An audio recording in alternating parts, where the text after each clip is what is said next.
This is Agriculture Today, and I'm Shelby Varner with the K-State Radio Network. Michael Martin, Kansas Farm Service Agency Agriculture Program Specialist, starts the show as he discusses what programs are currently happening at FSA and why it is important for growers to report their acres. Continuing the show is Jenny Ifft, Logan Simon, and John Holman as they talk about annual forages and annual forage insurance. They say what growers should consider when making selections. The Beef Cattle Institute's Brad White, Dustin Pendell, Bob Larson, and Phillip Lancaster wrap the show as they converse about what impact from tariffs producers could see. That and more is coming up ahead.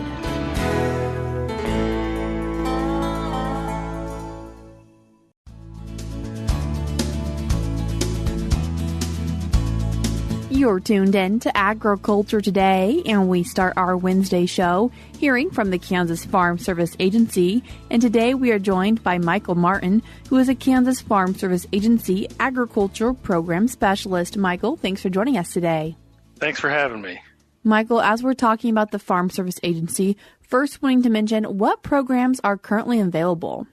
Yeah, so we have a couple things going on at the offices right now around the state. The Emergency Commodity Assistance Program, also known as ECAP, that program pays eligible producers for planted commodity acres from the 2024 crop year. So that's one item we have. And then also, as we're moving away from the spring planting season, getting into the summer season, producers are able to come in and do their crop acreage reporting or acreage certification of their crops and land uses at this time. For the crop acreage reporting, best just to go into the office, chit-chat about what they have, and get it all wrote down with the Farm Service Agency? Yeah, absolutely. We try to make appointments when we can, but we also can try to wait on customers if they just come in unannounced. Every office operates a little bit differently, but when they get done planning, we need to see them and get those acres reported. What are some of the deadlines for ECAP and crop acreage reporting? So on ECAP, the enrollment for that started on March 19th, and it runs through August 15th. Many producers around the state have already enrolled in ECAP at this point, but, the sign-up window is still open. So if anybody listening to the show today hasn't been in, contact your local service center and tell them you'd like to visit with them about enrollment, and they can work on your application. And then as far as the crop acreage reporting deadline, so we have a couple different deadlines in this time of year, but the deadline of July 15th applies to sesame crops, spring planted crops, and perennial forage crops. And then if we have producers that raise hemp, their acreage certification deadline is July 31st for hemp. Why is it important to get that crop acreage reporting in? Well, the FSA 578, that's the form that we use on a farm. That is pretty much the foundation or basis of any other program that a producer may want to enroll in. So just like this ECAP program, those acres that are showing up on that application are from the 2024 acreage reporting. So now that they're doing acreage reporting for 2025 and they've already reported their wheat acres, we never know what program a producer wants to enroll in or what kind of ad hoc disaster program Congress may enact or announce. And a lot of times the basis of them to participate in the variety of programs that we offer are tied to the FSA 578 acreage report. And as we're thinking about ECAP, what have payments looked like so far, and is there a chance farmers will see anything else? Well, the commodity rates are all over the board. I mean, I believe cotton is the highest paying crop. And then, it just goes down from there. I don't have the figures or the commodity prices in front of me. But, majority in Kansas, we're dealing with wheat, corn, soybeans, grain sorghum, and we do have some cotton grown in the state too. I don't know if there will be a program like that for 2025. We just never know when there's a disaster program or a financial assistance program. Like I said, we're doing 2024 now, so we're pretty much a year behind, and we're doing this program now. So we'll just have to see what the future holds, I guess. You mentioned disaster programs, and are there currently any enrollments open? Yeah, so I'm glad you brought that up. On May 7th of this year, just a few weeks ago, Secretary of Agriculture Brooke Rollins hosted a Farmers First Roundtable, and she announced some upcoming details of a few different disaster programs that'll be applicable for 2023 and 2024. And some of the programs that she highlighted included the Emergency Livestock Relief Program. That's for drought and wildfire. This program actually has already been rolled out. It just started a few days ago, but there's really no action that's required on the producer's end because this is an additional supplemental revenue payment, and it's tied to either their 2023 or 2024 livestock forage application, which that would have been for drought or wildfire. And like I said, there's nothing the producers have to do on their end. It's just an additional payment the FSA is sending out. It'll show up in producers' bank accounts, and then a few days later they'll get the statement in the mail. So that program's already underway. And then another program that she highlighted is the Supplemental Disaster Relief Program. This program is for previously indemnified losses for producers for 2023 and 2024. There are no details announced yet on that, but the projected sign-up start date is July 7th.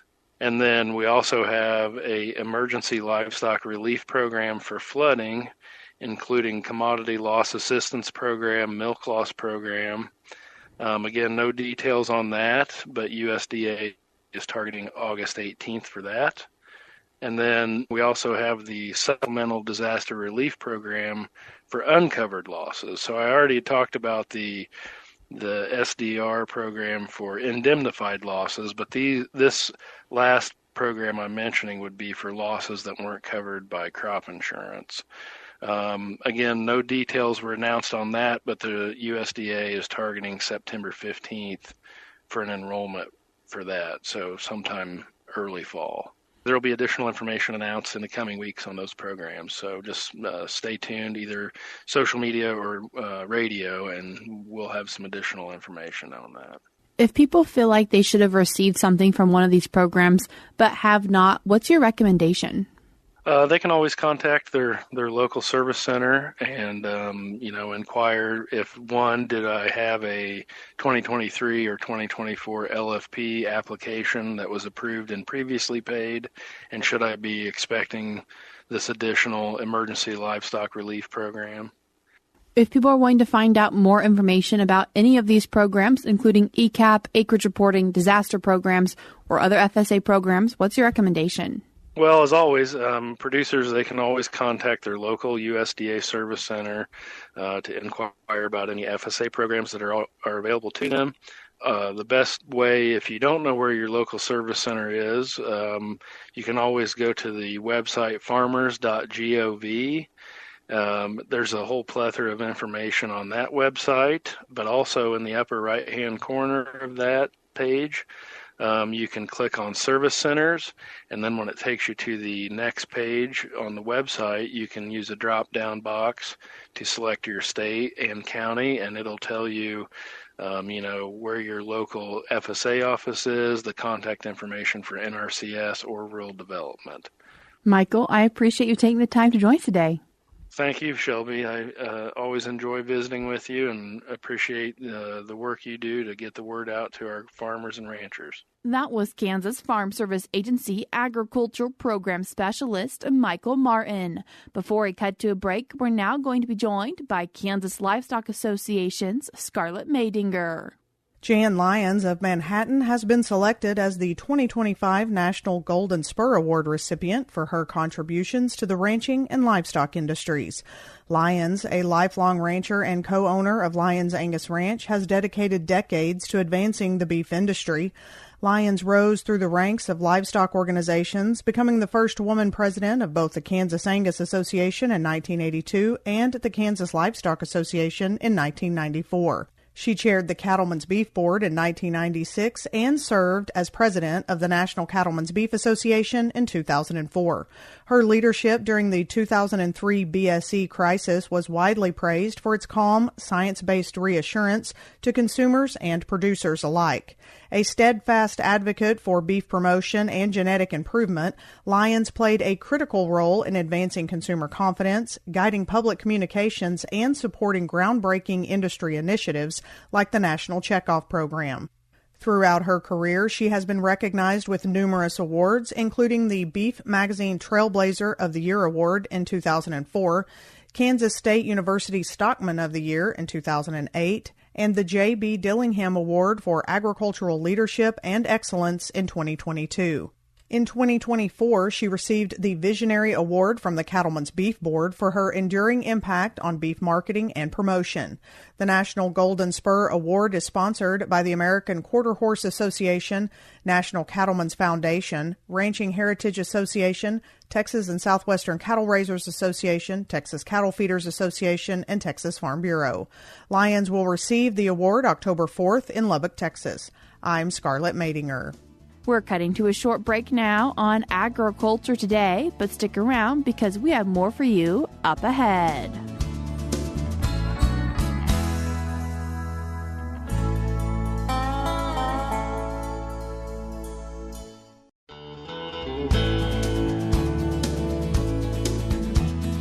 You're tuned in to Agriculture Today, and we continue our Wednesday show talking about annual forage with K-State Flinchbaugh Agricultural Policy Chair Jenny Ifft, K-State Extension Agronomist Logan Simon, and K-State Cropping Systems and Forage Agronomist John Holman.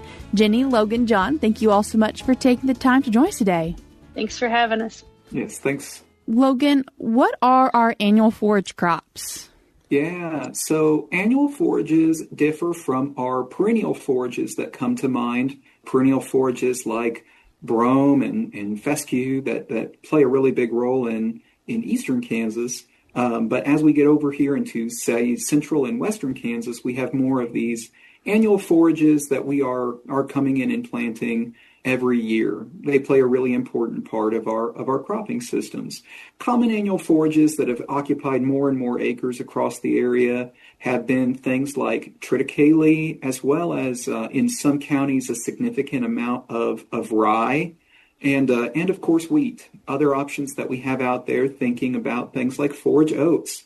And then in our warm season sort of scenarios, those summer crops, your sorghum sedans, and millets. So we do have a really wide range of annual forages that play a really important role out here. How many acres would you say those forages occupy? Yeah, so significant amount of acres for all of these. The one number that comes to my mind immediately, and maybe John has more to share on that. I believe that we were sitting at 300 to 350,000 acres of triticale alone. And so that is a very sizable acreage when it comes to these annual forages. And certainly our sorghums and sorghum sedans are going to occupy a great deal more, even in those. As we're talking about growing annual forages, what water concerns and regulations are there, John? Yeah, great question. And just to follow up there on what Logan had said, if you exclude alfalfa in the state, it varies the amount of forage production we have from year to year. We think back to 2022, a really tough, dry year, and 2023, fall coming out of that. A lot of forage was grown because price of forages was very, very high. So the amount of acres grown every year is going to fluctuate a little bit. But if you exclude alfalfa, around 1.5 million acres. And as we think about those tough water conditions, declining well capacities, people are looking for alternative crops to grow.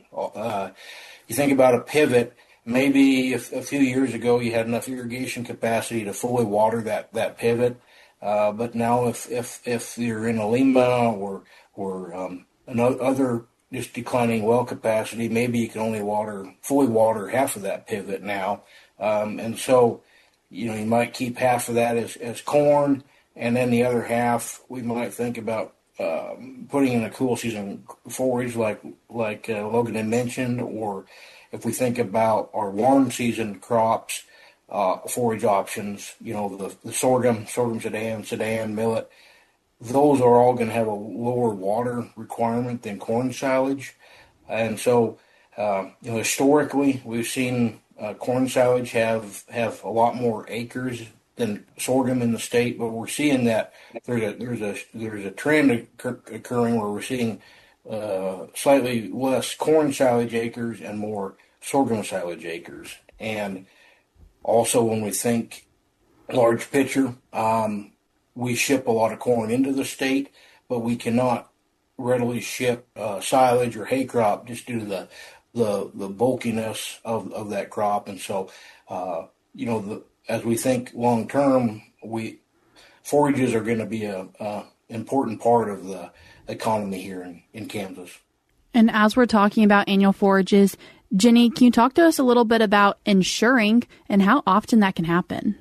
Right. You can absolutely insure annual forages, although it's a bit more like a menu of options. And instead, if you were to compare to, say, if you're growing corn or wheat, sort of an annual decision, most producers are buying a revenue protection policy, 70 to 75% coverage level. But with forages, it is different. So you can use that standard sort of multi-peril crop insurance policy, but only if you can measure the yield as grain. So that will work in some cases. There are also silage-specific yield policies. So there's a silage sorghum endorsement. There's also a triticale APH. That's a triticale yield policy. And each of those runs at about 30,000 acres enrolled a year, give or take. And then you have something called annual forage insurance. This is a rainfall index insurance, and it's quite similar to pasture rangeland and forage insurance. Jenny, what are some similarities between pasture rangeland and forage and annual forage insurance? Well, it is similar in a lot of ways. So it's an area-based insurance that's based on precipitation or rainfall. So the insurance is actually for a grid. So that's a 15 by 15, 14 by 16 mile area where a producer's operation, where their land is located. So it's based on what happens there, not on your farm or ranch. Again, it's based on only precipitation, so only rainfall, and whether or not rainfall is lower than the historic average. So it's exactly like PRF in that respect, and it's also exactly like PRF in some of the major decisions. So I'm going to start with the crop insurance jargon and then follow with interpretation. So you have to pick a coverage level. So how bad do you want it to get before you get paid? So how much, less rainfall do you want to have before you get paid? There's also something called the productivity factor. So what's the value of that forage crop that you want to insure? There is some flexibility there. There's also intervals. So what time of the year do you want to have insurance coverage? And there's flexibility there. And so those are all decisions that really do need to be discussed with your insurance agent. However, how is it different than pasture rangeland and forage? Well, annual forage production, the coverage doesn't go throughout the year. It goes through a 7-month period that corresponds roughly to when the forage would be grown. So like a lot of other crop insurance policies, you have a month of planting. And so that's when it starts. And then for the 7 months after you plant, that's when you can have coverage. And you effectively have to choose, depending on the time of the year, 4 to 6 months where you have coverage. So there is less flexibility relative to pasture, rangeland, and forage. Also, the sign-up deadline is July 15th. So annual pasture, rangeland, and forage is December 1st. Annual forage is July 15th. And that covers crops that are planted from August of this year through July of next year. So August of 25 through July of 26. Jenny, what are some other decisions that producers might need to consider? So a couple of years ago, they did give a little flexibility. A producer doesn't have to cover all of their annual forage crops under this policy. So that's an important consideration. And I think an insurance agent, again, can play an important role in that decision. So as we're thinking about annual forage and rainfall making a big point of how well it performs, John, when would you say rainfall is the most important? The most critical time for that precipitation for forage is very early in the growth of that plant. So that is one of the limitations or challenges. You know, if you were to, spring oat would be the worst case scenario. If you plant that in the 1st of May, you harvest that in July, your insurance coverage can only cover, you're going to be covering outside of that insurance policy. You think about winter treated kale or dual purpose winter wheat, well, then we're covering the whole growing season. But you can adjust the weighting of those months a little bit of what you insure. So you want to try to cover as much as you can early in the growing season. As we're talking about annual forage insurance, it does cover quite a few acres, and there is an upcoming webinar if people would like to learn more about this annual forage insurance. It's approaching 500,000 acres. So it is widely used. It goes up every year. It is more widely used in the western 2/3 of the state. So we do have an article on AgManager.info that explains some of the basics, and we'll be doing a webinar on Wednesday on AgManager.info. So if you want to join that live, you can go to AgManager.info to register, and then we'll post the recording later. Does it cost anything to attend that webinar? It is 100% free. Is this over the lunch hour? Yes, it's at noon. That was K-State Flintshire Agricultural Policy Chair Jenny Ifft, and she was joined by K-State Extension Agronomist Logan Simon and K-State Cropping Systems and Forage Agronomist John Holman. If you'd like to learn more about annual forage insurance, you can do so by checking out a recent article on AgManager.info, or you can also plan to attend the upcoming webinar, which is taking place tomorrow, Thursday, June 12th at noon. You can find out more information about the article and webinar by going online to AgManager.info. You do need to register for the webinar if you would like to attend, or you can also check out the video afterwards. I will link all this on agtoday.net. We're cutting to a short break now, but we'll be right back.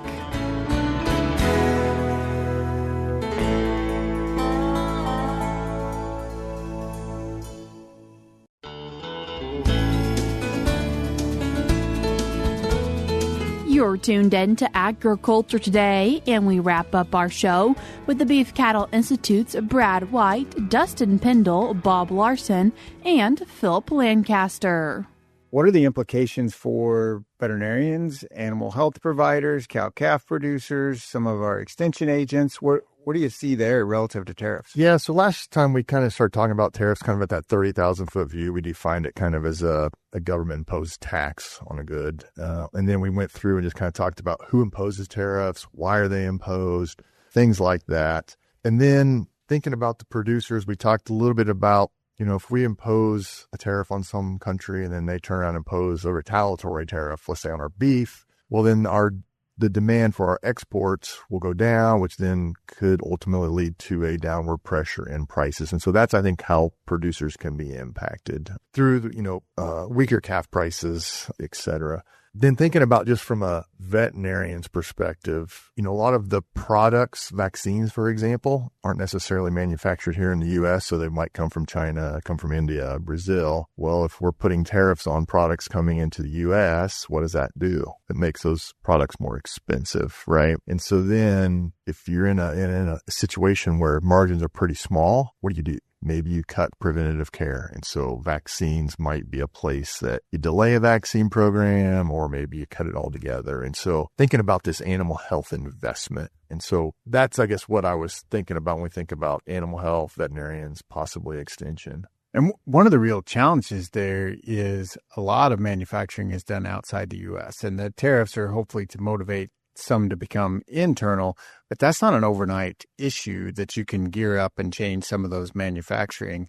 And we don't know what the impacts of that will be on the animal health side, but we know those margins are relatively small on animal health products, and we're cost sensitive when purchasing them. It's one of the things that as we look forward down in time, because we've had some issues with supply chains because so many of our antibiotics and some of our nutrients, even some of the vitamins and vitamin packs, for instance, are produced not in the United States. And we've had occasional supply chain disruptions because of the fact that they're not produced here. So in the long run, it might be nice to bring some of that manufacturing back to the United States. In the short run, yeah, there's going to be some disruptions and probably some higher prices. And so there's kind of, is this going to turn out to be a net good or a net harm? Only time will tell. But I'm going to say, when you have looked at the stuff from the Kansas Farm Management Program, and we looked at inputs and costs on cow-calf ranches here in Kansas, and that survey has been going on for a long time, the amount that we spend on animal health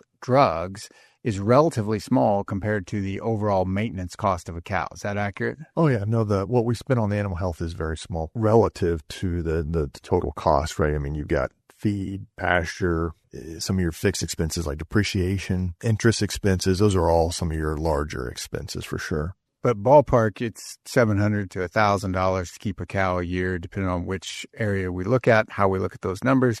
And your animal health costs may be in the $30 to $50 range. Yeah. So a few percent increase in animal health costs is not going to overall change your bottom line or your overall expenses that much. Correct. But margins are really tight and you need to cut some costs. Oh, well, it's just a preventative care. We can do that next year, right? Mm-hmm. And I'm just saying, keep it in perspective, right, and try not to push that down just because of an increase. But I think this is where a veterinarian can step in, or extension can step in and help them understand things like what you're just saying, that this is a very small, and if you think about the trade-offs, right, show them that ROI on preventative, on vaccines, on dewormers, et cetera, like that. So you mentioned vaccines and kind of focused on the vaccine. What other animal health products are manufactured overseas? So are all our antibiotics and all those mostly manufactured overseas? Or yeah, a lot of them are. And the other one that we've run into is like vitamin A is not produced in the United States. So those are so antibiotics, vitamin A, probably some of the other nutrients, some of the amino acids that are brought into diets. So there's a number of things. It might kind of surprise you that we don't have manufacturing in the United States. That was part of the Beef Cattle Institute's Cattle Chat podcast. That's all we have for you today on Agriculture Today, but we have more for you tomorrow.